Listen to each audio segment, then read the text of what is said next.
आज के इस वीडियो में हम बात करेंगे उत्तर प्रदेश पुलिस भर्ती की न्यू रिक्रूटमेंट नोटिफिकेशन के ऑनलाइन फॉर्म अप्लाई प्रोसेस के बारे में।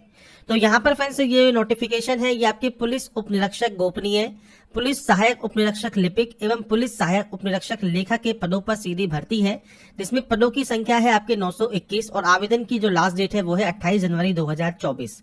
तो यहाँ पर फ्रेंड्स इस देखिए ये इसका रिक्रूटमेंट नोटिफिकेशन है जो कि है फ्रेंड्स आपके Uttar Pradesh police SI post के लिए और एएसआई पोस्ट के लिए। और इसके लिए फ्रेंड्स आपको यहाँ पर देखिए इंपॉर्टेंट लिंक्स यहाँ पर दिए गए हैं। तो अप्लाई ऑनलाइन आपको यहाँ पर करना है, ओटीपी एक्टिवेट करना है, लॉगिन करना है, प्रिंट करना है और लास्ट में फॉरगेट का ऑप्शन आपको दिया गया है। 7 जनवरी से 28 जनवरी तक आप इसमें आवेदन कर पाएंगे और इससे रिलेटेड जो भी जानकारी आपको चेक कर सकते हैं। अब बात करते हैं फॉर्म अप्लाई के लिए। तो आपको देखिए अप्लाई ऑनलाइन का ऑप्शन मिलता है, आप इस पर क्लिक करेंगे। यहाँ पर अब आपको कुछ जानकारी फिल करनी है, जिसमें सबसे पहले है एप्लीकेंट फर्स्ट नेम। तो आपका फ्रेंड्स पूरा नाम आप यहाँ पर एंटर करेंगे। अब देखिए आपके नाम में अगर मिडिल नेम है तो आप यहाँ पर जो है मिडिल नेम दे सकते हैं और यहाँ पर आप अपना जो लास्ट नेम है वो आप यहाँ पर दे सकते हैं।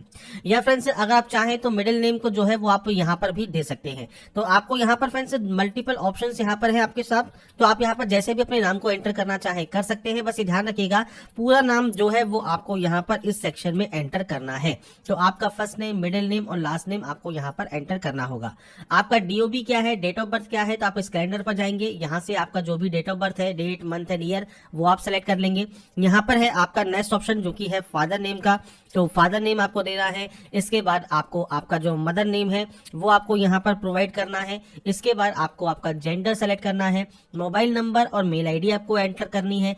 आधार कार्ड अगर आपके पास है तो आधार कार्ड का नंबर आप दे सकते हैं। नेशनलिटी आपको यहाँ से सेलेक्ट करनी होगी।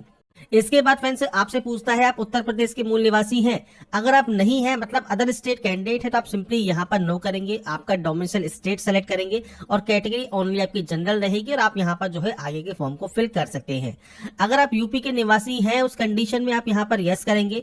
अब आपसे पूछता है कि आपको जो क्लेम या रिजर्वेशन चाहिए नहीं चाहिए, मतलब अगर आप SC, ST, OBC, EWS, DFF या एक्स सर्विसमैन कैंडिडेट नहीं है, मतलब आपको इनका रिजर्वेशन नहीं चाहिए, आप सिंपली नो कर देंगे। आपका होम डिस्ट्रिक्ट आपको सेलेक्ट करना है और कैटेगरी आपकी जनरल यहाँ पर रहेगी। पर अगर आप इन कैटेगरी से बिलोंग करते हैं मतलब SC, ST, OBC, EWS से, तो आपको रिजर्वेशन लेना है तो आप यहाँ पर यस करेंगे। जैसे ही आप यस करेंगे आपको मूल निवास की जो है यहाँ पर जानकारी सबसे पहले प्रोवाइड करनी है। मूल निवास प्रमाण पत्र में फ्रेंड्स आपको देखिए सबसे पहले देना है अथॉरिटी किसने ये इशू किया है। तो आपका मूल निवास प्रमाण पत्र में जो सील या मोहर लगी होती है जिस भी अधिकारी की है वो आप यहाँ पर देख लेंगे, उसके अकॉर्डिंग आप यहाँ पर उस ऑप्शन को सेलेक्ट कर लेंगे। मूल निवास कब आपका इशू हुआ है, तो फ्रेंड्स ये आपका ओल्ड भी हो सकता है तो कोई दिक्कत यहाँ पर नहीं होती, आप ओल्ड भी यहाँ पर उसकी जानकारी दे सकते हैं और नया है तो अच्छी बात है। इसके बाद डोमिसाइल सर्टिफिकेट सीरियल नंबर आपको सर्टिफिकेट पर ही मिल जाएगा, आप उसके अकॉर्डिंग यहाँ पर नंबर की एंट्री कर सकते हैं। इसके बाद है आपका होम डिस्ट्रिक्ट, वो आपको सेलेक्ट करना है। उसके बाद है कैटेगरी। अब देखिए EWS है, OBC है, SC, ST है, आप सेलेक्ट कर सकते हैं। अब EWS में फ्रेंड्स सेम आपको अथॉरिटी सेलेक्ट करनी है, आपकी EWS सर्टिफिकेट में मिल जाएगी। कब ये जारी हुआ है, तो लेटेस्ट सेशन का ये होना चाहिए। तो फ्रेंड्स लेटेस्ट में आपका जो जारी हुआ है उसके अकॉर्डिंग 23 और 24 का ही आपको ऑप्शन यहाँ पर मिलता है, वो आप यहाँ पर सेलेक्ट कर लेंगे। कैटेगरी सर्टिफिकेट सीरियल नंबर क्या है, तो आपका सर्टिफिकेट सीरियल नंबर आपको देना होगा और उस पर एप्लीकेशन नंबर है तो दीजिए, नहीं है तो आप ब्लैंक छोड़ सकते हैं। बाकी सीरियल नंबर या एप्लीकेशन नंबर आपको देना जरूरी है। अगर आप आते हैं OBC से, तो OBC कंडीशन में फ्रेंड्स आप चीज ध्यान रखिएगा, यहाँ पर सेम आपको यहाँ पर अथॉरिटी देनी है और जो तारीख है वो डेट ऑफ इशू की, ये फ्रेंड्स आपके देखिए 2023 में 1 अप्रैल 2023 के बाद की ही होनी चाहिए। अगर ये इससे पहले का है तो आपका ये मान्य नहीं होगा और आपको यहाँ पर डेट भी नहीं मिलती। तो आपके अकॉर्डिंग जो भी आपका यहाँ पर सर्टिफिकेट है उसकी जानकारी आप प्रोवाइड करेंगे। कैटेगरी का सर्टिफिकेट सीरियल नंबर क्या है ये आपको देना है। इसके बाद एप्लीकेशन नंबर क्या है, अब एप्लीकेशन नंबर नहीं है तो आप ब्लैंक छोड़ सकते हैं, पर फ्रेंड्स कास्ट सर्टिफिकेट पर आपको आपका एप्लीकेशन नंबर भी दिया होता है और सर्टिफिकेट सीरियल नंबर भी दिया होता है, मतलब प्रमाण पत्र संख्या भी दी हुई होती है, तो उसके अकॉर्डिंग आप यहाँ पर इसे एंटर कर देंगे। अगर आप DFF है तो आप यहाँ पर यस कर सकते हैं, अपनी जानकारी प्रोवाइड कर सकते हैं, नहीं तो आप नो करेंगे। उत्तर प्रदेश के कर्मचारी हैं तो आप यहाँ पर जारी जो है आप दे सकते हैं जानकारी, नहीं तो आप इसमें भी नो करेंगे। एक्स सर्विसमैन है तो आपका date of joining, date of discharge आप दे सकते हैं, नहीं तो आप इसमें भी नो करेंगे। इसके बाद आता है अब आपका एजुकेशन क्वालिफिकेशन सेक्शन। तो यहाँ पर फ्रेंड्स देखिए जो क्वालिफिकेशन, अब सबसे पहले है फ्रेंड्स हाई स्कूल मतलब 10th, तो आपको यहाँ पर देना है आपके बोर्ड का नाम। इसके बाद है month and year of passing, मतलब आपने इसको कब पास किया है वो आप जानकारी प्रोवाइड करेंगे। तो आपको यहाँ पर आपको देखिए सेलेक्ट करना है, डन करना है, रिजल्ट स्टेटस देना है। इसके बाद आपको आपका रोल नंबर देना है और मार्कशीट या सर्टिफिकेट सीरियल नंबर आपको देना होगा। इसके बाद इंटरमीडिएट मतलब 12th है, तो यहाँ पर भी आपको बोर्ड का नाम, आपको फ्रेंड्स ईयर ऑफ पासिंग क्या है, तो आप यहाँ से ईयर ऑफ पासिंग दे सकते हैं, तो आपको यहाँ पर ईयर ऑफ पासिंग दे देना है।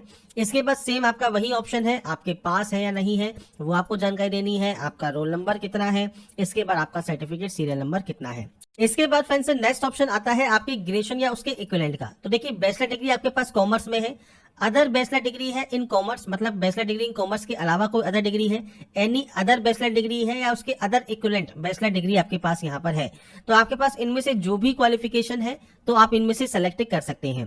तो ये फ्रेंड्स यहाँ पर सेलेक्ट करने के बाद आपको उस क्वालिफिकेशन की यहाँ पर एंट्री करनी होगी, तो आप यहाँ पर उस क्वालिफिकेशन की एंट्री कर देंगे। इसके बाद आपको फ्रेंड्स आपके देखिए यूनिवर्सिटी का नाम यहाँ पर देना होगा। अब देखिए यहाँ पर फ्रेंड्स ये जो डॉट वगैरह है ये नहीं ले रहा है, तो आप इसको यहाँ पर इस तरह से हटा सकते हैं। इसके बाद फ्रेंड्स आपको यहाँ पर देखिए आपके यूनिवर्सिटी का नाम देना है, month and year of passing आपको देना है, मतलब आपने इसको कब यहाँ पर पास आउट किया है तो आप उसकी जानकारी यहाँ पर प्रोवाइड कर सकते हैं। सेम आपको यहाँ पर रिजल्ट स्टेटस देना है, आपके नंबर्स देने हैं, मतलब रोल नंबर देना है और सर्टिफिकेट का नंबर आपको दे देना है। इसके बाद नेक्स्ट ऑप्शन आएगा पीजी डिप्लोमा का, अगर अकाउंटेंसी में है तो आप यहाँ पर सेलेक्ट कर सकते हैं, सेम जानकारी प्रोवाइड कर सकते हैं। इसके बाद आता है ओ लेवल सर्टिफिकेट, तो यहाँ पर देखिए फ्रेंड्स ओ लेवल है आपके पास एनआईटी का, तो अगर आपके पास ओ लेवल है तो डायरेक्टली आप इसकी एंट्री कर सकते हैं। और इसके इक्विवेलेंट है, अब इक्विवेलेंट कौन कौन से है तो मैंने आपको यहाँ पर बता दिया है, तो आप यहाँ पर लिस्ट चेक कर सकते हैं। ये जो लिस्ट है इसमें से आप देख लीजिए आपका कौन सा सर्टिफिकेट है, कम से कम 1 साल की ड्यूरेशन का आपका होना चाहिए। अगर आपने एज ए सब्जेक्ट यहाँ पर पढ़ा है तो अपनी सेम यूनिवर्सिटी का नाम, month and year of passing, status pass, और उसके बाद आपको यहाँ पर सेम आपके रोल नंबर वगैरह की एंट्री यहाँ पर कर देनी है। तो ये अगर आपने सब्जेक्ट पढ़ा है तो अच्छी बात है, सब्जेक्ट में नहीं पढ़ा है तो आपने पास सर्टिफिकेट है तो आप उसकी जानकारी यहाँ पर प्रोवाइड कर देंगे। इसके बाद फ्रेंड्स आता है आपका पोस्ट प्रेफरेंस, मतलब पद की वैधता। तो देखिए एसआई आपको ऑप्शन मिल जाता है, एएसआई मिनिस्टर का ऑप्शन आपको मिल जाता है। अगर आपने यहाँ पर ऑप्शन सेलेक्ट किया है एनी अदर बैचलर डिग्री, मतलब इनमें से कोई भी डिग्री आपकी नहीं है, एनी अदर है, तो आप यहाँ पर इस ऑप्शन को सेलेक्ट कर सकते हैं। पर आपके पास अदर वाला जो ऑप्शन है, अगर आप इस वाले ऑप्शन को भी सेलेक्ट करते हैं, other bachelor degree in commerce का, मतलब बैचलर डिग्री इन कॉमर्स के अलावा कोई अदर क्वालिफिकेशन आपके पास है, तो उस कंडीशन में फिर आपको यहाँ पर देखिए जो प्रेफरेंस है वो आपको मिल जाएगी। तो आपके अकॉर्डिंग यहाँ पर देखिए अकाउंट का ऑप्शन भी आपको मिल जाएगा, मिनिस्टर का ऑप्शन भी मिल जाएगा और कॉन्फिडेंटल का ऑप्शन भी आपको मिल जाएगा। तो ये तीनों ही ऑप्शन आपको यहाँ पर मिल जाते हैं। तो ये चीज फ्रेंड्स आपको यहाँ पर आपके अकॉर्डिंग फिल करनी है। Other bachelor degree in commerce है तो आप इस ऑप्शन को सेलेक्ट करेंगे, एनी अदर बैचलर डिग्री है तो फ्रेंड्स आप एनी अदर को सेलेक्ट करेंगे और उसके बाद आपको यहाँ पर देखिए उसी के अकॉर्डिंग पोस्ट के जो प्रेफरेंस है वो आपको यहाँ पर देखने को मिलेंगे। तो तीनों ऑप्शन चाहिए अगर आपको, मतलब तीनों में आप एप्लीकेबल है तो आप उस कंडीशन में यहाँ पर जो है other bachelor degree in commerce select कर सकते हैं। और इसके अलावा जो एनी अदर बैचलर डिग्री है तो आप यहाँ पर अपनी क्वालिफिकेशन की एंट्री कर देंगे और उसके बाद नीचे आने पर आप यहाँ पर देखिए आप अपनी जो अकॉर्डिंग जो प्रेफरेंस देना चाहते हैं वो आप दे सकते हैं। आप चाहे मल्टीपल के लिए अप्लाई करें, आप चाहे एक के लिए अप्लाई करें, वो आप कर सकते हैं। इसके अलावा आपको शॉर्ट हैंड की नॉलेज है तो आप यहाँ पर यस कर सकते हैं, नहीं है तो आप नो कर सकते हैं। इसके बाद do you have higher certificate from the DOCC, जो कि फ्रेंड्स आपसे कहा गया है bachelor degree in computer application या टेक्नोलॉजी या higher recognised by the government. अगर आपके पास फ्रेंड्स हायर डिग्री है आपके पास डीओसीसी एनएलटी का तो आप यहाँ पर यस कर सकते हैं और उसकी जानकारी प्रोवाइड कर सकते हैं, नहीं है तो आप सिंपली नो कर देंगे। इसके बाद फ्रेंड्स जो ग्रेजुएट डिग्री इन लॉ है वो आपने फ्रेंड्स यहाँ पर किसी भी मान्यता प्राप्त संस्थान या महाविश्वविद्यालय से प्राप्त की है, नहीं की है, आप उसकी जानकारी प्रोवाइड करेंगे। कम से कम 2 वर्ष की सेवा आपने टेरिटोरियल आर्मी में की है, नहीं की है, आप उसकी जानकारी देंगे। एनसीसी का बी सर्टिफिकेट है या नहीं है, आप उसकी जानकारी देंगे। इसके बाद आपका एड्रेस सेक्शन है, पूरा एड्रेस जो भी आप लिखते हैं वो आप यहाँ पर एंटर कर सकते हैं। एड्रेस लाइन 1, एड्रेस लाइन 2, आपका सिटी विलेज टाउन कौन सा है, इसके बाद आपका स्टेट कौन सा है, इसके बाद अगर आप अदर स्टेट कैंडिडेट है तो डिस्ट्रिक्ट का नाम देना है, पिन कोड आपको देना है। इसके बाद अगर ये सेम है तो आप सेम उस पर क्लिक कर सकते हैं, अलग अलग है तो आप अलग अलग एंट्री कर सकते हैं। इसके बाद आप यहाँ से प्रीव्यू एंड सबमिट कर देंगे। इसके बाद फ्रेंड्स नेक्स्ट ऑप्शन आता है आपके डिक्लेरेशन का। तो यहाँ पर देखिए अब आपको डाटा को डिक्लेयर करना है। डाटा यहाँ पर आपकी जब डिक्लेयर आप कर देंगे, अगर आपको लगता है कोई गलती है तो आप एडिट कर सकते हैं, अगर आपको लगता है कोई भी गलती नहीं है तो आप इस कैप्चा कोड को फिल करके सबमिट एंड नेक्स्ट पर क्लिक कर देंगे। इसके बाद फ्रेंड्स यहाँ पर देखिए आपका जब रजिस्ट्रेशन कंप्लीट हो जाएगा तो रजिस्ट्रेशन नंबर आपके मोबाइल पर सेंड कर दिया जाएगा। इसके आपको डेट ऑफ बर्थ देनी है और एक ओटीपी आपके मोबाइल पर आएगी, वो ओटीपी डालकर आपको उस ओटीपी को वेरीफाई करना है, इस कैप्चा कोड को फिल करना है और उसके बाद यहाँ से अपने अकाउंट को एक्टिवेट कर लेना है। इसके बाद फ्रेंड्स नेक्स्ट ऑप्शन आता है आपके पेमेंट का। अब आपको यहाँ पर देखिए फीस पे करनी होगी, तो आप पे नाउ वाले ऑप्शन पर क्लिक कर देंगे। इसके बाद देखिए मल्टीपल ऑप्शंस आपके सामने आते हैं, डेबिट या क्रेडिट कार्ड, नेट बैंकिंग का, यूपीआई का। आप इनमें से कोई भी ऑप्शन को यूज कर सकते हैं पेमेंट कंप्लीट करने के लिए। अपनी कार्ड डिटेल्स को फिल कीजिए और उसके बाद आप पे नाउ वाले ऑप्शन पर क्लिक कर देंगे। जैसे ही आपका पेमेंट वेरीफाई होगा, इसके बाद आप लॉगिन हो जाएंगे सेकेंड स्टेज के लिए।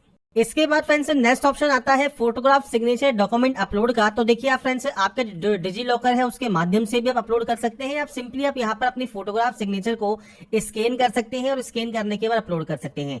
10 का सर्टिफिकेट, 12 का सर्टिफिकेट, आपका कंप्यूटर का सर्टिफिकेट, आपका फ्रेंड्स ईडब्ल्यूएस श्रेणी का सर्टिफिकेट, आपका मूल निवास प्रमाण पत्र, ये सब आपको यहाँ पर अपलोड करना होगा।